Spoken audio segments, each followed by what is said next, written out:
everyone! Today we'll be learning all about the octopus.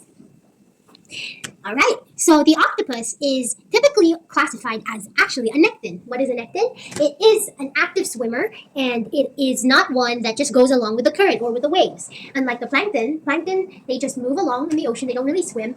The octopus is an active swimmer. That's why it's classified as a nekton. But some of the species in the octopus family do spend a lot of time on the sea floor, which is, if you spend a lot of time on the sea floor, you're a benthos. But they are more classified as a nectobenthos, which means that they do primarily spend their lives as a nekton, but they also have benthic features, which is spending time on the sea floor. So let's open the mini book and learn more about the octopus. So first layer. Okay, let's go here. The octopus's anatomy and physiology. So of course, an octopus has the eyes. They have excellent vision, and their arms, as you can see, they're called octopus because they have 8 arms, and octo means 8. So their arms they're called like tentacles, and they have 8 arms with these are sticky pads that help them to crawl along the ocean. They also have a beak, which they use for eating. And one of the most important parts of the octopus is the mantle, which holds all the vital organs. Here are some features. They are smart. They have jet propulsion, which means they are fast swimmers. They have camouflage. They can camouflage. And they have 3 hearts. We'll delve more on that later. But yeah, octopuses have 3 hearts. Next, the octopus's diet and how they eat. Now, their main diet is composed of crabs, shrimp, fish, and shellfish. Most of these, like especially the crabs, shrimp, and shellfish, they are really found at the sea floor. That's why they also spend their lives with a benthic characteristic. So what they do is they spot their prey with their excellent vision, they catch it with their arms, and they use their beak to eat it and break it down to swallow it. Now, how octopuses inject poison into their prey. Did you know that they actually have poison? Well, turns out they do. They bite into its prey. As you can see, they have like a little notch there that has the venomous bite. They inject venom with their saliva that has the venom through their bite. And what happens is the prey is paralyzed and it can no longer move.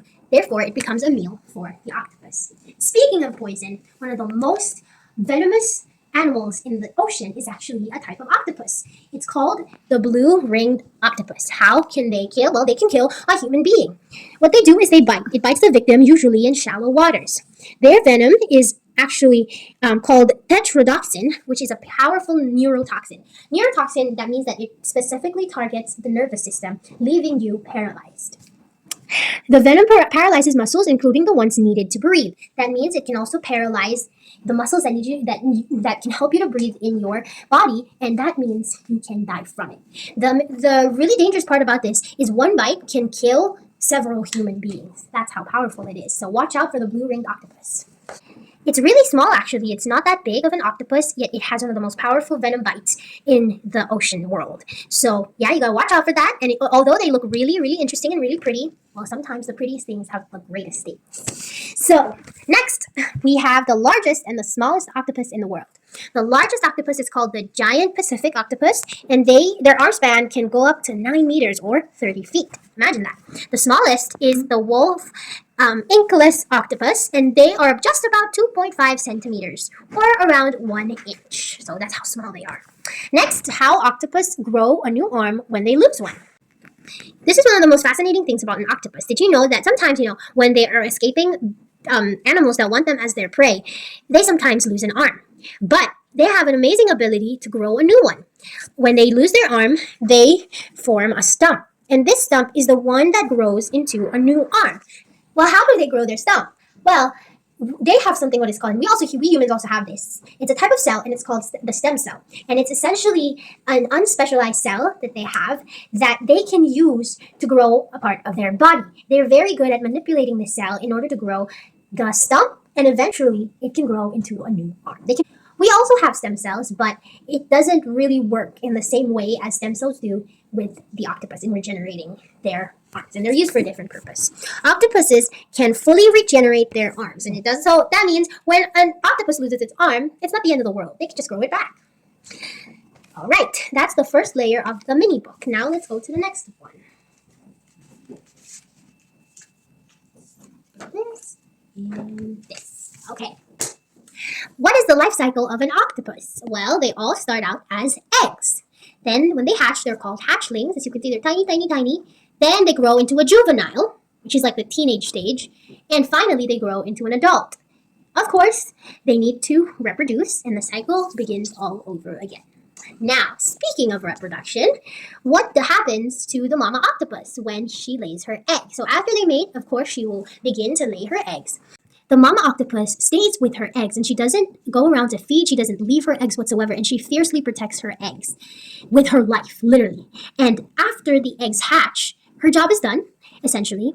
And what happens is after months, it could be months, it could be weeks, it could sometimes even be years before the eggs hatch. But she never goes out to eat. She doesn't go out with her other octopus friends or other octopuses in the area. She just stays really with her eggs. After that, she dies, and she doesn't need to do anything else. So that's the end of her life. After she's given her all for her eggs, and after protecting them for so many days, for so many years, that's where her life ends. A mother's love from egg to life. She gives everything so her babies can live. So essentially, after reproduction, and when the mama octopus lays her eggs, it's essentially a death sentence. They know that that's where their life's going to end, but yet they still give their all to protect her babies, to protect the future generation of octopuses to come. So that's a really great life lesson for all of us. Next, the habitat of octopus. Where do they live? Well, of course, they live in the ocean. They are found in coral reefs and rocks and caves. They prefer sheltered spaces, and they live from shallow waters to deep seas. I believe also that octopuses live in the warmer regions of warmer oceans in the world, and I believe we do have some here in the Philippines. Next, octopus nervous system. Why rough handling can scare them to death. There's one thing that octopus are known also for is when they do get stressed, they are in danger to dying. They can die from shock. So why? Octopuses have a complex nervous system. They feel stress intensely. Extreme stress, rough handling can shock and panic. Severe stress can stop their heart and breathing, which means that they can die. So if you ever see an octopus in the wild, stay back, just relax, and let them just be themselves in their habitat so that they don't get shocked and you don't get shocked. Next, why do octopuses squirt black fluid? This is also one thing that octopuses are known for, their ink. Well, it's a form of defense. It helps escape from predators because ink, of squirted black ink in front of a predator, can confuse them and essentially let them have time to escape. It's a distraction, and it hides the octopus. It creates time to swim away. Now, let's get back to what I said earlier about octopuses having 3 hearts. Let me explain. Octopus have 2 eyes and 3 hearts. 2 eyes. Octopuses have 2 large eyes that give them excellent vision. Now, the 3 hearts. The reason they have 3 hearts is because each of the hearts serve a different purpose. 2 of the hearts pump blood to the gills, and 1 pumps the rest of it to the body.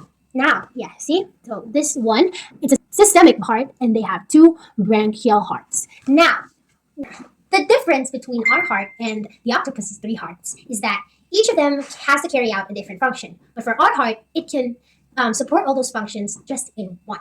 So our heart can pump blood to the rest of the body, but it can also take the deoxygenated blood. And, well, octopuses can't just do that with 1 heart, so they have to have 3 to be able to function. So that's what's amazing. God created us with only 1 heart, but all those functions. But also, it's amazing how they have 3. So that's all about octopuses, and I hope that maybe if you found octopuses weird before, this is giving you a brand new light on how to see octopuses, that they are wonderful creatures and amazing, bizarre creatures created by a wonderful God. So I hope you get to study more about octopuses too. Bye!